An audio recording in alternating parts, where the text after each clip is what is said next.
ونستغفره ونعوذ بالله من شرور أنفسنا ومن سيئات أعمالنا من يهده الله فلا مضل له ومن يضلل فلا هادي له وأشهد أن لا إله إلا الله وحده لا شريك له وأشهد أن محمدا عبده ورسوله يا أيها الذين آمنوا اتقوا الله حق تقاته ولا تموتن إلا وأنتم مسلمون يا أيها الناس اتقوا ربكم الذي خلقكم من نفس واحدة وخلق منها زوجها وبث منهما رجالا كثيرا ونساء واتقوا الله الذي تساءلون به والأرحام إن الله كان عليكم رقيبا يا أيها الذين آمنوا اتقوا الله وقولوا قولا سديدا يصلح لكم أعمالكم ويغفر لكم ذنوبكم ومن يطع الله ورسوله فقد فاز فوزا عظيما أما بعد فإن أصدق الحديث كتاب الله وخير الهدى هدى محمد صلى الله عليه وآله وسلم وشر الأمور محدثاتها وكل محدثة بدعة وكل بدعة ضلالة وكل ضلالة في النار ثم ما بعد. Tonight I'm delighted to be amongst you once more, and we had a program with Grand Mosque to give a lecture about the science of narration, the science of hadith in Islam, and it was thought first to be held in the Grand Mosque, but I said, lots of brothers are used to gather here. It would be hard for them, to move and go to the Grand Mosque. So let's make it here. So I asked our brother Muhammad, and he said, okay, no problem, we can make it here. So first to start is that Allah subhanahu wa ta'ala has specified and distinguished the Ummah of Muhammad sallallahu alayhi wasallam with a thing that is not found in any of the nations before it. That's the sanad. Sanad is like the chain of narration. The chain of narration, which means that everything that we have in our religion, every saying that we have in our religion, we know who said it and in which way it came to us. In what way it came to us. This is why some of the scholars of Islam said, Al-Isnadu min ad-din, وَلَوْلَا الْإِسْنَادُ لَقَالَ مَنْ شَاءَ مَا شَاءَ. He said, the Isnad, the chain of narration, is a part of our religion. If we were not to have the Isnad, then anybody would say whatever he wants. So in Islam, we have basics. And everything that we have chains of narration to it. So we know first the book of Allah subhanahu wa ta'ala. The first condition for every single verse of the book of Allah subhanahu wa ta'ala to be accepted is for it to come in a mutawatir style. What's the mutawatir style? Mutawatir chain of narration is that every verse of Quran is narrated to us by big groups of people, two big groups of people, which means Sahabas in their thousands used to memorize this verse of Allah subhanahu wa ta'ala of the Quran, and they gave it to the next generation of Muslims, and the next generation of Muslims sent it to the next generation of Muslims. So it had groups upon groups upon groups of people have narrated us to us. Okay, have narrated us to us. So this is about Quran. And so the Quran, in order to be accepted, must be narrated by groups and groups of people. So the isnad that we have in Islam is not known in any other religion. You could ask any Christian or any Jew to tell you the isnad between them and between the books that they have in front of you, they cannot give you an isnad. Or the closest things that they can give you are like 100 years after Isa alayhi salatu wasalam, or centuries after Musa alayhi salatu wasalam. And also the things that are, so we have things that are 100 years from Isa alayhi salatu wasalam. Then they have the people that narrated it. Then after that, who are the people that brought it to you? They cannot give you. Whereas in Islam, we have for every single ayah of the Quran narrations from Muhammad sallallahu alaihi wasallam, from his Sahabas to our day, to our days. This is, for example, of what we have about the Quran. We talk now about the Sunnah of Muhammad sallallahu alaihi wasallam.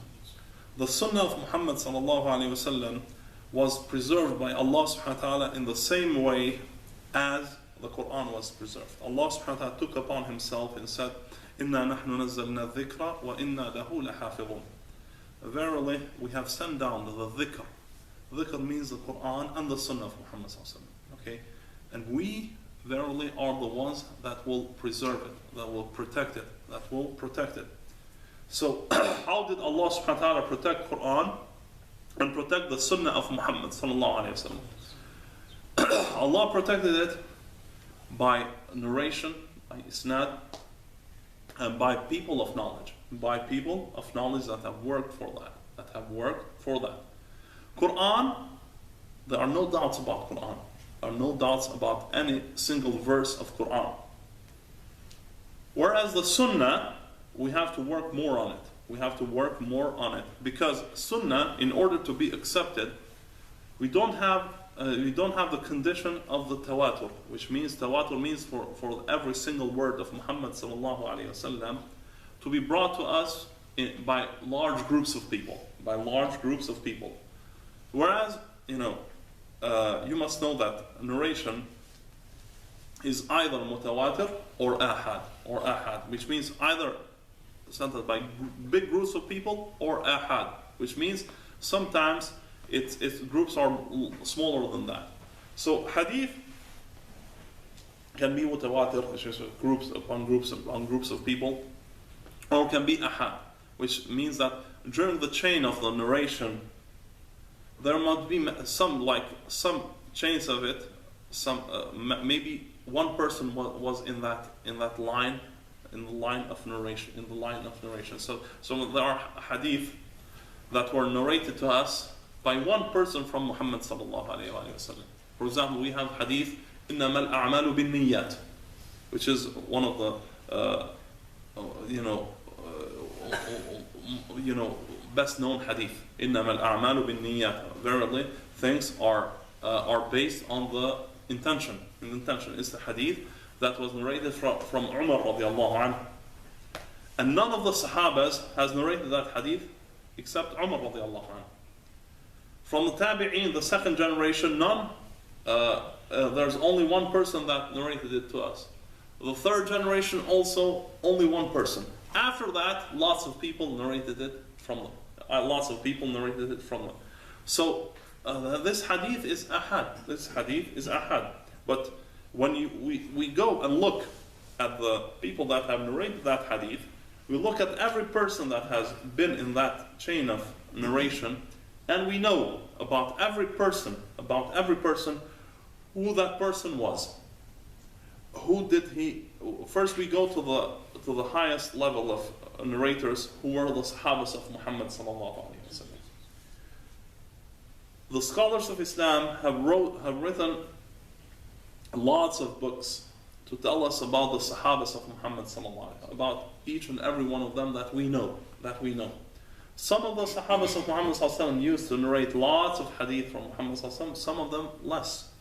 We have 7 of the Sahabas of Muhammad sallallahu alaihi wasallam that narrated more than 1,000 hadith from Muhammad sallallahu alaihi wasallam. We have others that have narrated hundreds of hadith. We have others that have narrated tens of hadith. We have others that have narrated some hadith, and we have others that have narrated only one hadith from Muhammad sallallahu alaihi wasallam. So we know about every single one of the Sahabas of Muhammad sallallahu alaihi wasallam. So when we go to the Sahabas, we don't look at their condition, because Sahabas of Muhammad sallallahu alaihi wasallam are all cleared by Allah subhanahu wa ta'ala and all praised by Allah subhanahu wa ta'ala. So when you go to the Sahabas, you don't have to look whether that Sahabi of Muhammad ﷺ was a liar or not a liar, whether he used to make mistakes or not used to make mistakes, whether he would say things that are forget or not forget, because they are all praised by Allah subhanahu wa ta'ala and all cleared by Allah subhanahu wa ta'ala. So the main thing about the Sahabas is to know who is that Sahabi. That's it. But when you go to the generation that came after the Sahabas, you have to look at them. You have to look at them. And this generation is called the Tabi'een. Those that are the followers that came after the Sahabas of Muhammad sallallahu alayhi wa sallam. We go to that generation, and we look at those people that narrate the hadith from the Sahabas. Most of the people that narrate the hadiths from the Sahabas, the Tabi'een, are people that are known to be righteous, and people that are known not to lie. So there are, most of the Tabi'een are not known for lying. So the lie is very, very, very rare in that time. So most of the Tabi'een are not da'if, or not unacceptable for the hadith. Then we go to the generation that comes after the Tabi'een, and there are this generation is like higher in number, and then it starts with a lot of people that start, some start people to lie in the hadith. Some people started to not to be concentrating good in hadith. So for these generations, the scholars of Islam have written books about each and every person that is in the chain of narration of these books. So for every person, you know who that person was. What was his name? What was his father's name? What was his family's name? What was his tribe? Where did he live? Where did he travel to? Who did he listen from? And who listened from him? We have everybody of these, okay? So we go, for example, he said, I narrated from this, and he narrated from me. He would say, now. But sometimes he would say, I heard somebody. Sometimes he would say, just from somebody. So sometimes, in the ilm of hadith, we would say, if he said, I've heard somebody, that's the highest level of narrating in the hadith. But sometimes he would say, from somebody else. So that in that condition, we go back to that same person and see whether that person used to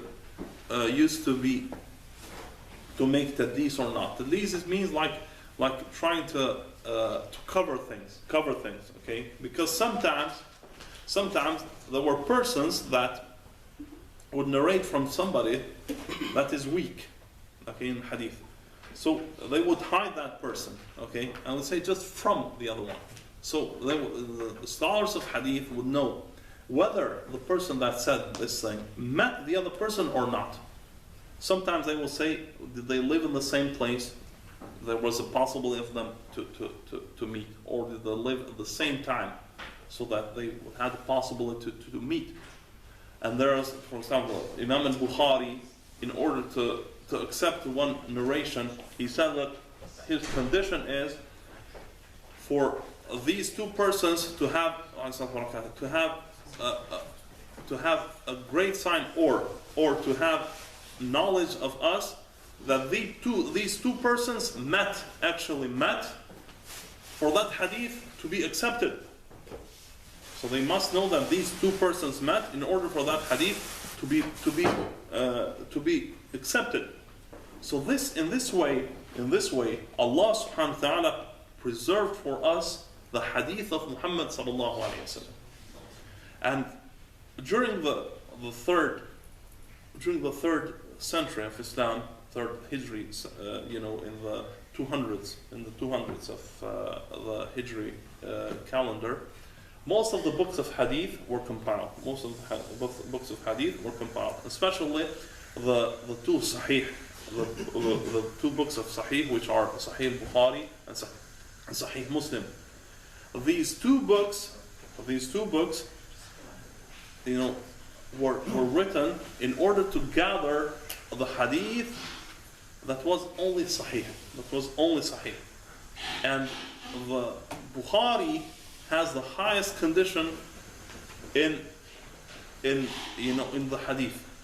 So his book has the highest condition of truthfulness, in truthfulness of the Hadith of Muhammad sallallahu alaihi wasallam. Muslim has a lower condition, but it's also Sahih. All the Hadith that you find in Sahih Bukhari and Sahih Muslim are Sahih.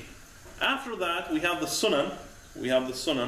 Sunan Abi Dawud, Sunan Nasa'i, Sunan Tirmidhi, Sunan Abi Majah, Ibn Majah. So all these books also, most of the hadith that are in them are Sahih and Hasan. There are few hadith that are not Sahih in them, but most of the hadith that you find there are either Sahih or Hasan. And there are few hadith that are not Sahih, that are weak in these books. So all the hadith of Muhammad sallallahu alaihi wasallam was compiled at this time. So we have, by the grace of Allah, gathered in books, in the first centuries of Islam. This is about hadith. Whereas also we have knowledge of other knowledge of sciences of Islam, like tafsir, or like maghazi, or the life story of Muhammad sallallahu alaihi wasallam. They are all in narrations. All the narrations. Arabs used to have narration for poetry too. Even for poetry, for everything, Arabs had used to have narration. But the main thing the most thing that we need is Quran and the Hadith of Muhammad sallallahu alaihi wasallam. All of these are preserved by Allah subhanahu wa ta'ala in this way. And this is why we should be proud. We should be proud of our religion. We should be proud of how Allah subhanahu wa ta'ala has preserved for us the hadith of Muhammad sallallahu alayhi wa sallam. Up to this day, we have,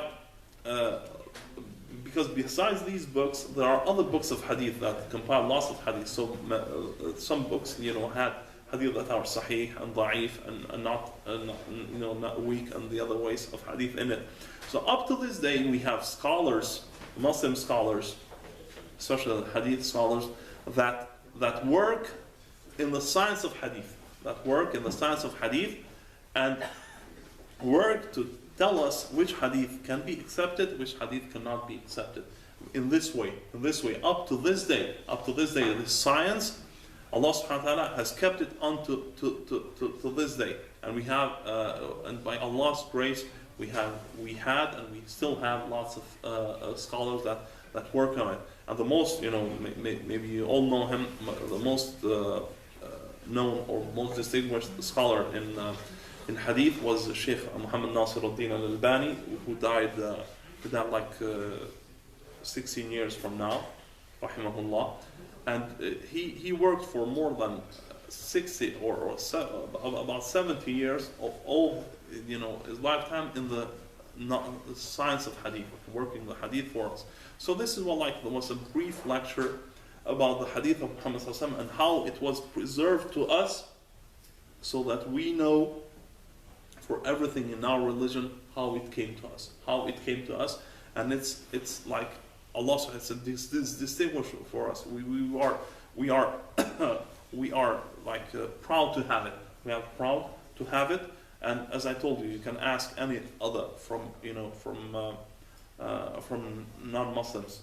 Okay, tell me, how did you? Who told you this? Okay, how did it come to you? How did it come to you? You can also use it in Islam. Everybody that tells you something, you ask him, how did it come to you? Okay, سَمُّوا لَنَا رِجَالَكُمْ. Tell us who are the people that told you this are. Tell me, this is Islam. We know everything that we say, how it came to us.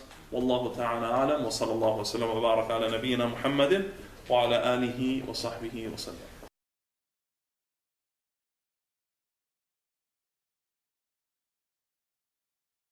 First of all, Sunnah wa salatu wa salam ala Rasulullah.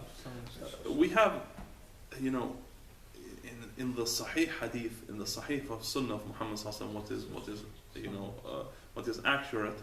We have enough enough knowledge and enough hadith sahiha, for us to go to the weak ones. Why do we need hadith that are da'ifa, whereas we have thousands and thousands of hadith that are accurate?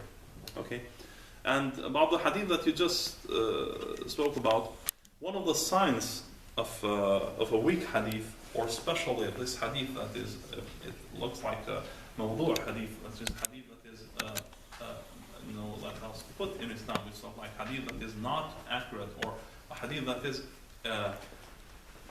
that was we call it al-mukhtalaq al-masnu', which we call it like a created hadith that is not the same of Muhammad sallallahu alaihi wasallam. So whenever you have high numbers, extremely high numbers of things, and they are not, you cannot, just comprehend it.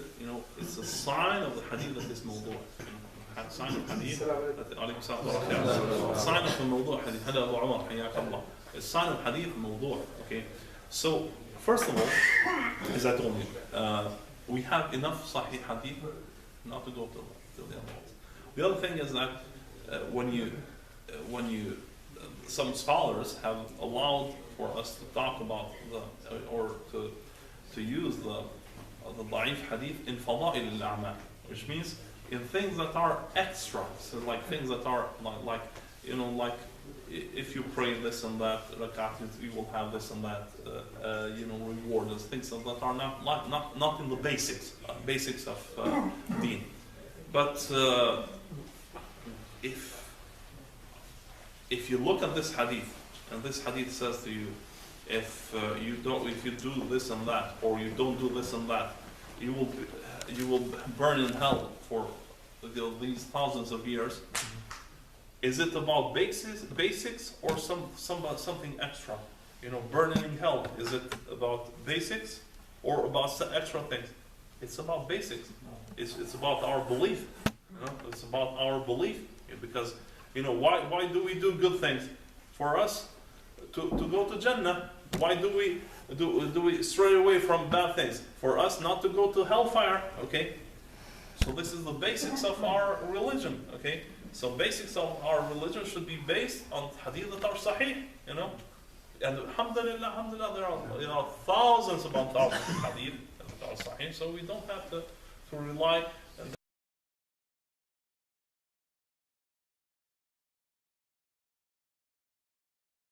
No, this is not Bukhari only, but all the knowledgeable hadith say that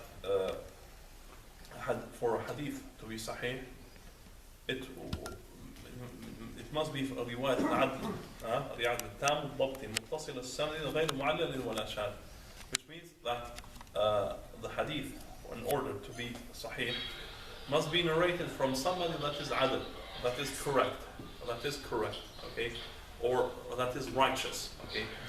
Who's righteous? Righteous is somebody that is a Muslim, that is a Muslim, that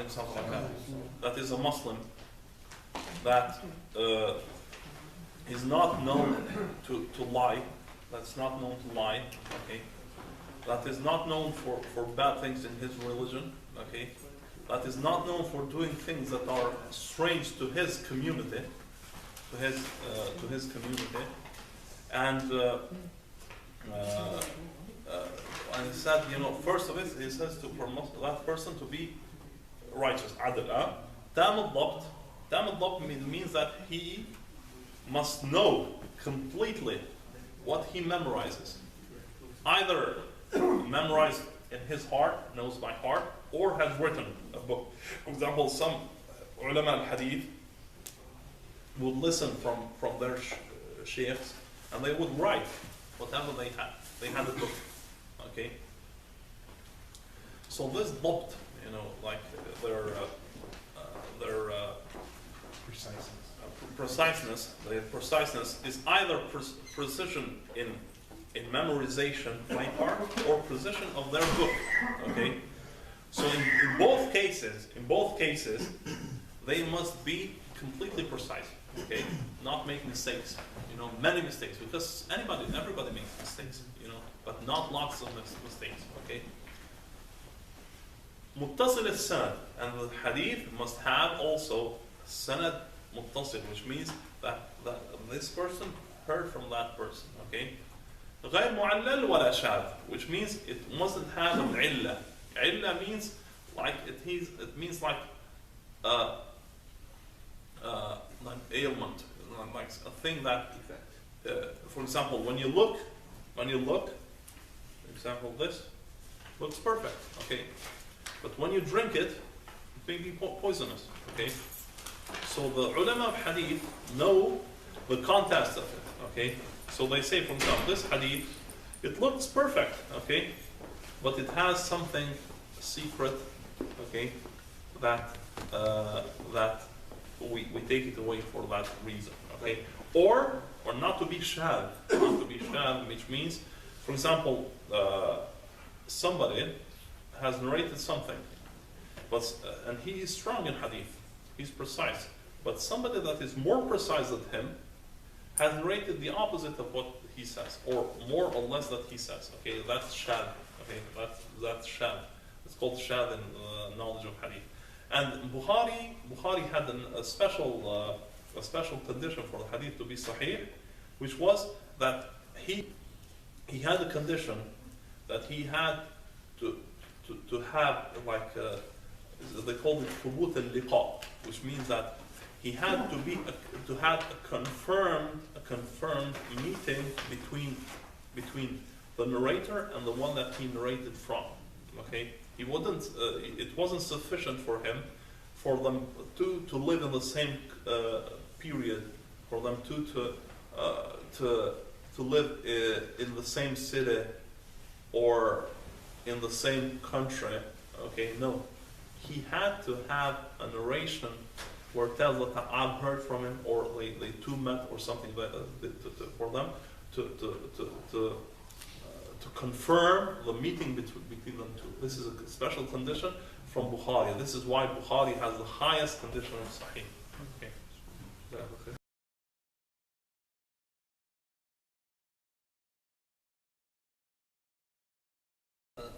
Yes. You mentioned confirming that two people have met. How did Bukhari? How did he do that? This is knowledge. This is the scholarship. This is the deep knowledge that they had, because they had thousands and thousands of teachers. Okay, and they had different narrations from these persons. So sometimes in his Sahih, Imam al-Bukhari would give a narration that is, for example, حدثنا فلان قال حدثنا فلان قال حدثنا فلان قال أخبرنا فلان عن فلان, which means this person, talked to us about this from this person. He talked to us from this person. He heard from this person. That he said talked, heard, listened from this person, from that person. An is from that person. He didn't say, he neither said, I heard him, nor he said, I've listened to him. Okay? He said just an, from. He said, let's go back. So Bukhari, sometimes when he mentions a hadith, after it, he may bring another narration, in which that person that said from mentions in another way, he said, I've heard this person say this. Okay? I've heard this person say this. Okay? This is how he confirms that these people, heard from each other and met each other. Okay? Also met.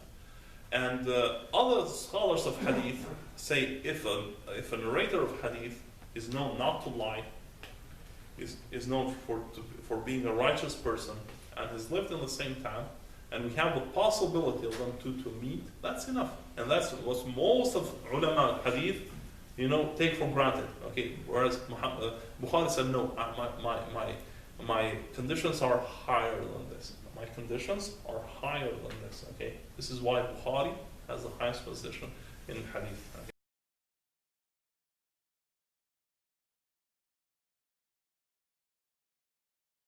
Yeah, I to know if you could briefly, just you don't have to mention an example of each, but just briefly mention the classifications. Yes, there's Sahih, there's Hasan, there's Da'if, and there's the fabrication. But in them, there's, if I'm saying, remember Hasan li Ghairi. Yeah. Can you mention those as well? Yeah, my brother. You know, the highest hadith is the mutawatir hadith.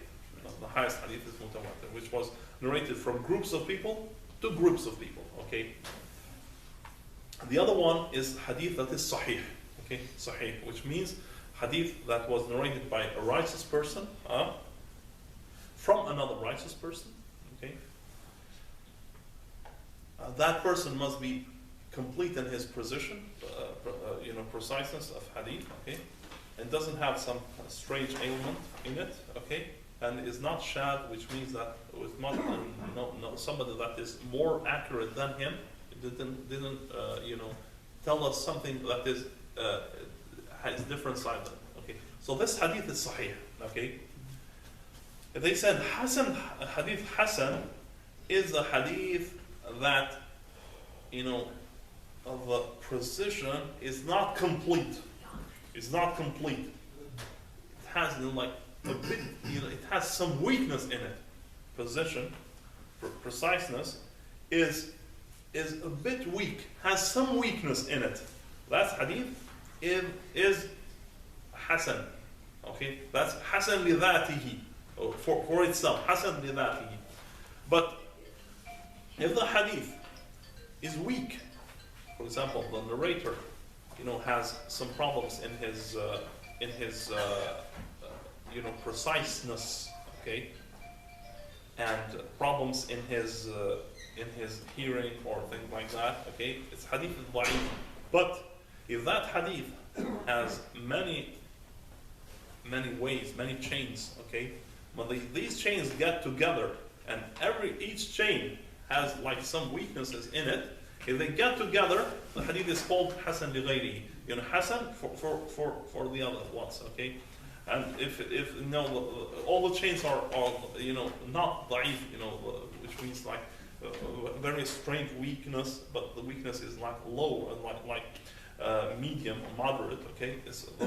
It can become Hasan li dhatihi, or it even become Sahih li Ghayrihi, okay? So if lots of Hasans are get together, it becomes Hasan Sahih li Ghayrihi, Sahih for the other's sake. Which means because lots of narration got together and it became Da'if. Da'if is hadith that is, for example, was hadith in which many things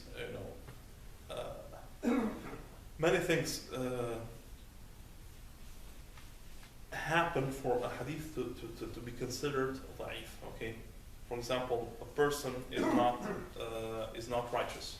Okay, a person is not complete in his preciseness. Okay, a person says things that are opposite to what people that are more knowledgeable than him say. Okay, a person used to lie in his life. For example, when he would talk to people he would lie. Okay, not lie in his life, not lie in the hadith of Muhammad sallallahu alaihi wasallam, but lie in day-to-day life. Okay, so this hadith, his hadith is considered to be da'if. Is considered to be da'if. And after that, the worst thing is the fabricated hadith, which is mawdu', the hadith that was produced, fabricated, made up hadiths. Made up hadiths are hadith that were narrated by people that are known to have lied about Muhammad sallallahu alaihi wasallam. Lied, said that Muhammad sallallahu alaihi wasallam said something and he didn't say it. And Muhammad sallallahu alaihi wasallam, in the hadith that is mutawatir said, man haddatha that I didn't say it, let him prepare for himself a place in hellfire. Hadith mutawatir. So even if you say not only against Muhammad sallallahu alaihi wasallam, even if some people have fabricated hadith in order to protect Muhammad sallallahu alaihi wasallam, and many of them have fabricated hadith about the values of some surahs of Quran.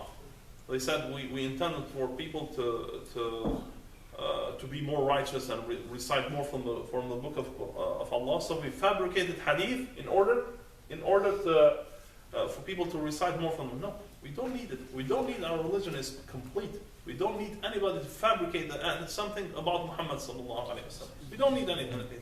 So this hadith is the worst hadith. Hadith is mawdu' is the fabricated hadith are the worst of hadith. Yeah.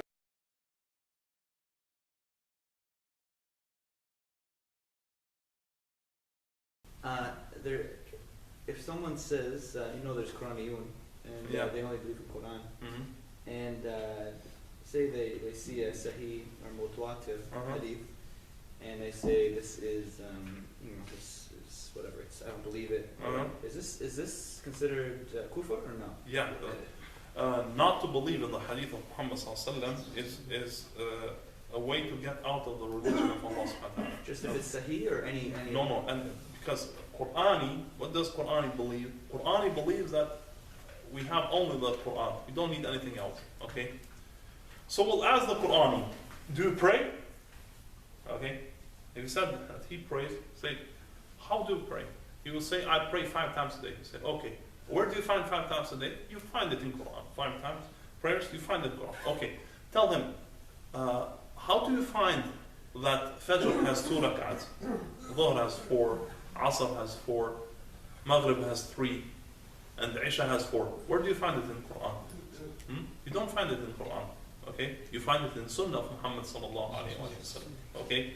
So you don't find these things in Quran. Allah subhanahu wa ta'ala, Muhammad sallallahu alayhi wa sallam said, hadith that is also sahih, said, I don't want to make somebody that is, said, Shab'ana ala arikatih, which means he is fed up, he has a good life, he has a good position, okay? He has a good position, he's well fed, okay?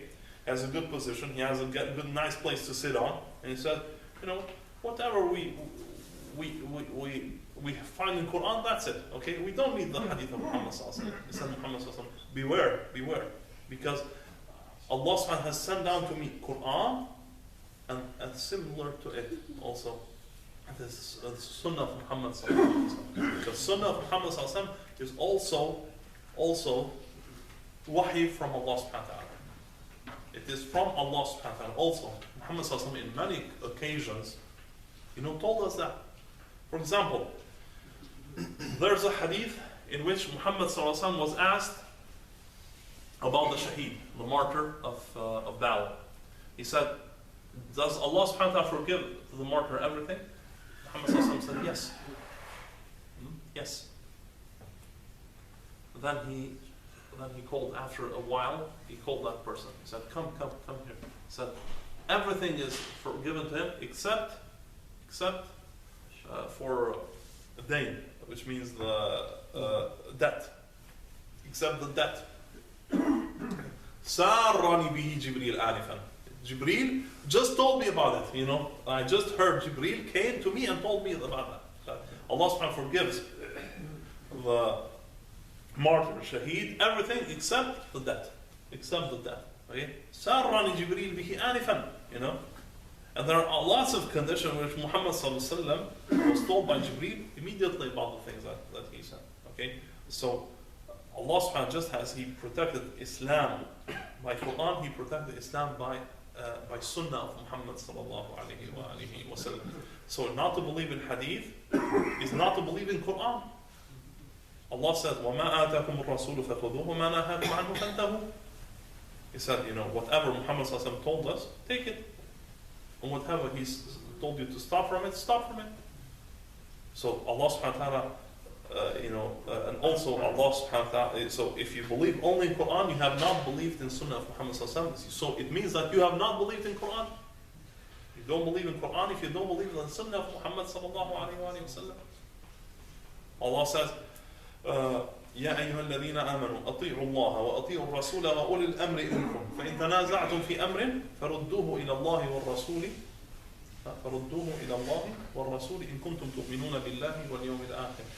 Which means, all you that believe, all you who believe, obey Allah and obey His Messenger and those that rule you amongst you. Okay? And if you have things that you don't agree between you, He said, go back to where? To Allah and His Messenger. If you believe in Allah and His Messenger, if you believe in Allah and His Messenger, okay? So you have to go back to Allah. How do we go back to Allah? To His book. How we go back to the Sunnah, to Muhammad sallallahu alaihi wasallam, to His Messenger, to the Sunnah of Muhammad sallallahu alaihi wasallam. So whoever says that Quran is enough, he is a big liar. Is a big liar, and that thing is kufr in itself. It is kufr in itself. But we must take care that we do not call people kuffar and these things until we tell them about these things, that they understand it, and if they continue doing it, then they are called kuffar. And the person that makes this is somebody that has knowledge, not from somebody like from the street and goes, so no, I've told him and that's it. No, he must, learn, know that he is doing a mistake and understand it, and then if he continues, he's a kafir. Allah A'lam.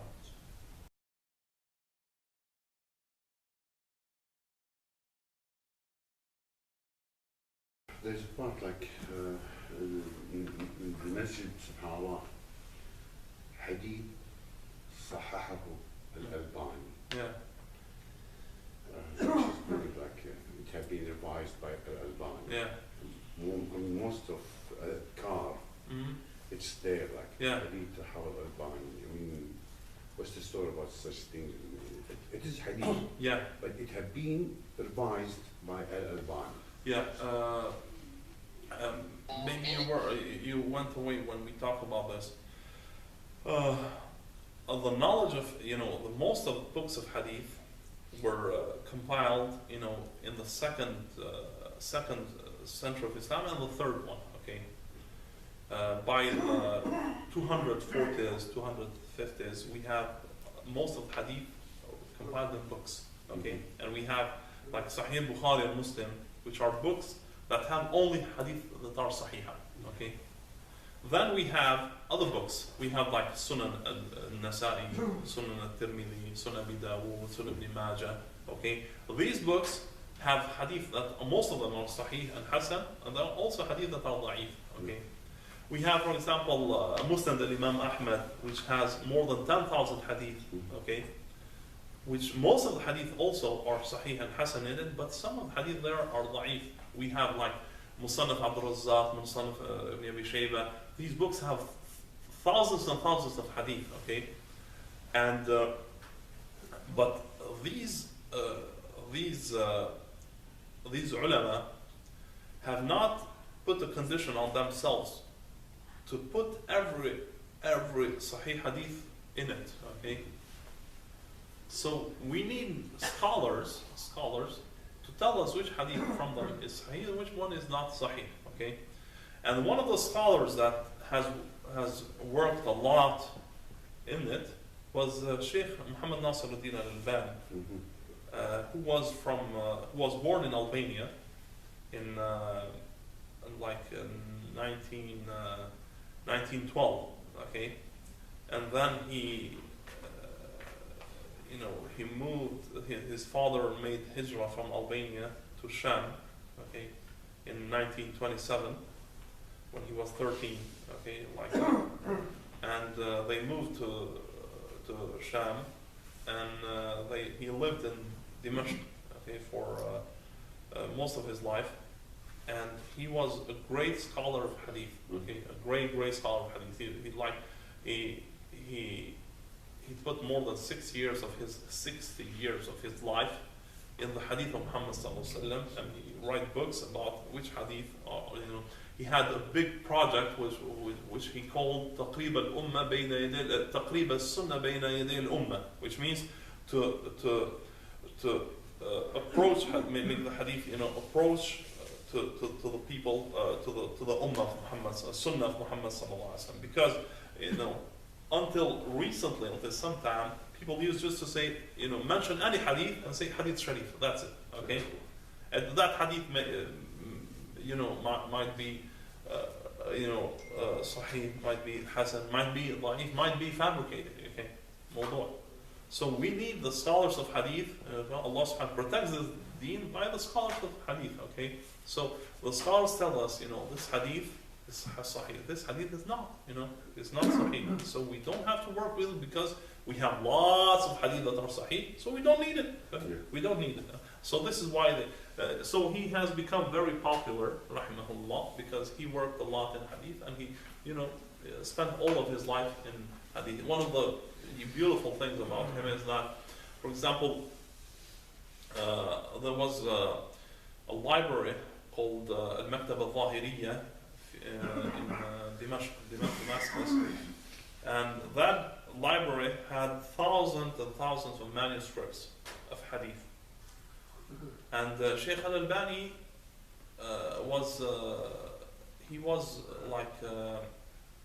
he used to repair watches and clocks. Okay, this is what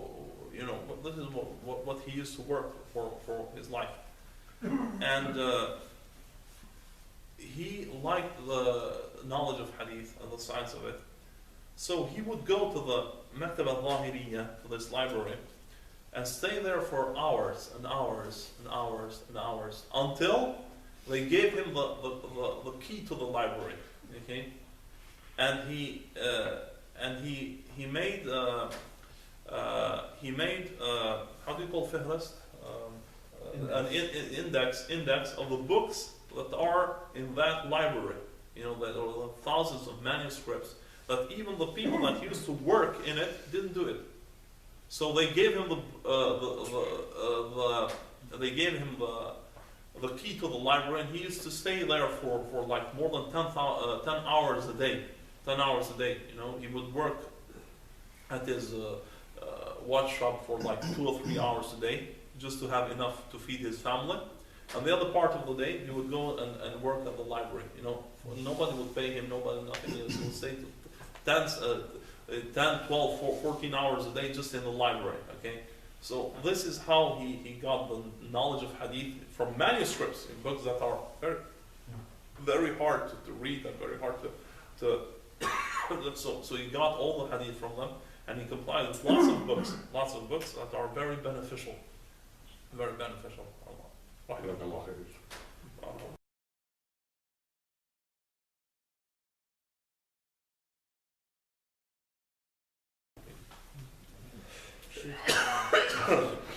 Imam Bukhari, Imam Muslim and everything, were they like from the Sahabas or No, which generation? No, were they are from the fourth generation. The Bukhari, the highest hadith in Sahih Bukhari are the Thulathiyat, which means that only 3 persons are between him and the Muhammad sallallahu alaihi wasallam. Okay, so that's the highest chains of narration that are in Bukhari are the Thulathiyat. It means that there are 3 persons between him and Muhammad sallallahu alaihi wasallam. Because Bukhari died at I think he died at 256 Hijri, 156 Hijri, which means he died like 245 years after the death of Muhammad sallallahu alaihi wasallam. So the highest level of narration that he has between him and Muhammad sallallahu alaihi wasallam was the Thulathiyat, which means only 3. But most of hadith, that narrations that he has, are like Ruba'iyat, Khumasiyat, Sudasiyat, which are like 4 people, 5 people, 6 people are between him and Muhammad sallallahu alaihi wasallam.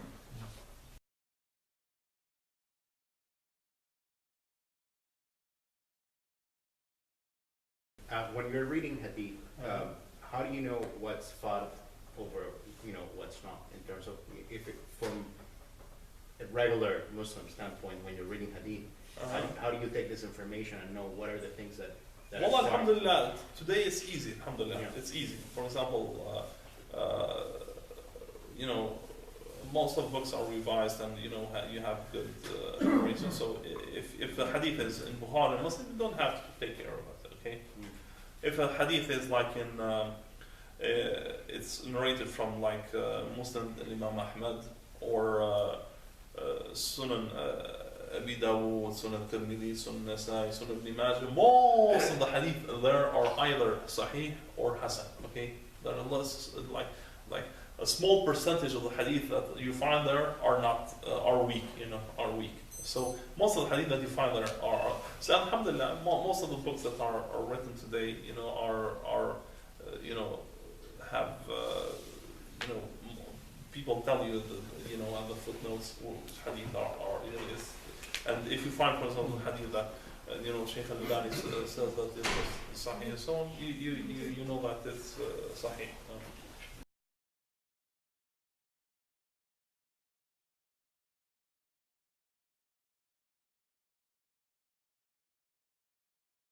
I was in Saudi for the last 2 weeks. Just came and going back. But one of the things that's very noticeable over there are these mutawwas, right? And they go, especially during the salah times and everything shuts off over there. And then if they see anybody, they will come and basically tell you to go, whether the person might be Muslim or not or whatnot. Especially when they see women with their head covers off, they will tell them, hey, wear your hijab, who are you with, where is your husband, all that. I'm sure you're pretty familiar with it. So the folks I'm with, mostly all the Americans and everything, they were like, they basically have created this thing like, Mutawwa University and whatnot, and these guys force you. I mean, how can you force somebody? And they also basically tell you, I thought you guys say there's no compulsion in Islam, right? So why is it that these guys are forcing us to do this thing? Okay, tell him why, for example, if you go in the States, can you cross the red light? Huh? Can you cross the red light? No. Can you drive 80 where it's 40? Huh? Without the troopers coming at your tail? Okay. Can you hit people in the street? Can you these are manners of Islam, okay? And we have things in our religion, in which we keep our religions straight, okay? So you as a Christian, we don't force you to become a Muslim. We don't force you, okay? As long as you live in a Muslim state and you pay the jizya, you're free. This is why Islam and Muslims never had a thing called Holocaust or called genocide happen in a Muslim place. Never. It never happened. For example, where are the greatest churches of Christianity? They are in Quds, Jerusalem, and they are in Syria, and they are in Iraq, and they are in Turkey. Okay, these lands were ruled by Muslims for hundreds of years. Okay. Did Muslims anytime force the Christians or Jews that lived in Palestine, or the Christians that lived in Syria or Iraq, did they ever force them to become Muslims? Never, ever. Turkey as well. You know that the Orthodox Pope, because the Christians have the two greatest denominations. They have the Catholics, and the Orthodox Pope is in Istanbul. And Istanbul has been ruled by Muslims since 1462. So it's 1456, I think. Okay, anyway. It has been ruled by Muslims for more than 600 years. They have the Pope there. Okay. We in Islam never force people to convert to Islam by force. Never, ever. And for example, back home in Kosovo, they have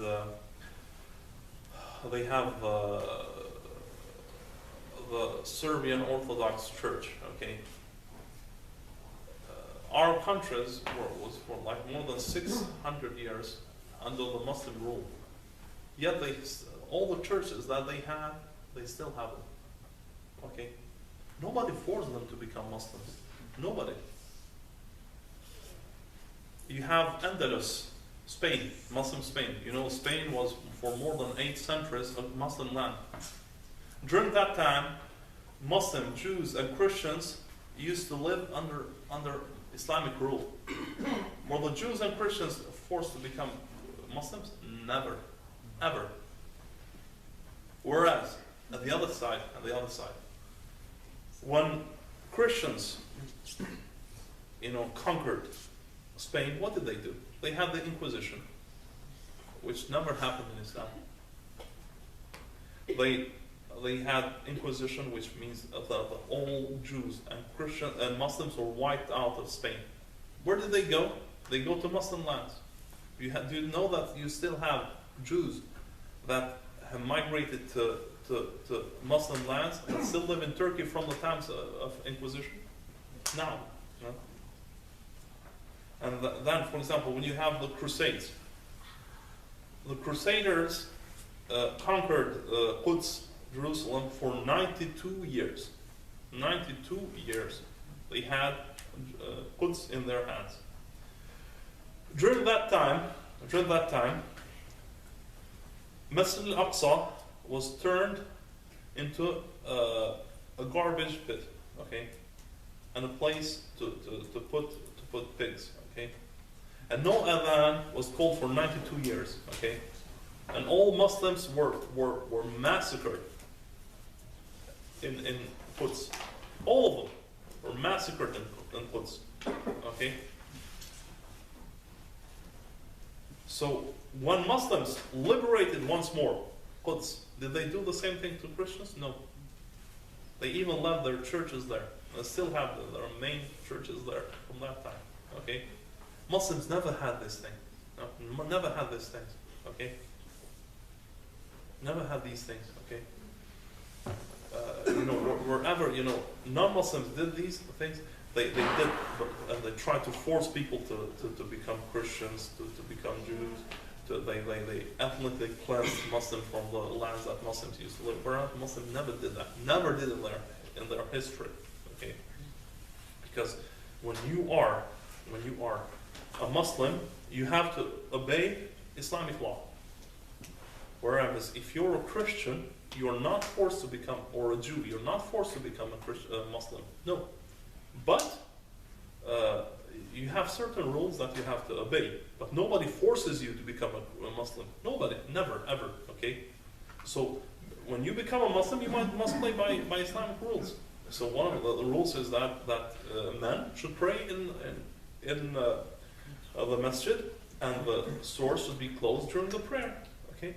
That's a thing a way of protecting, an order, in your country. So nobody would call to a Christian, go and come to the masjid. No, nobody would say to them. Right? That's it.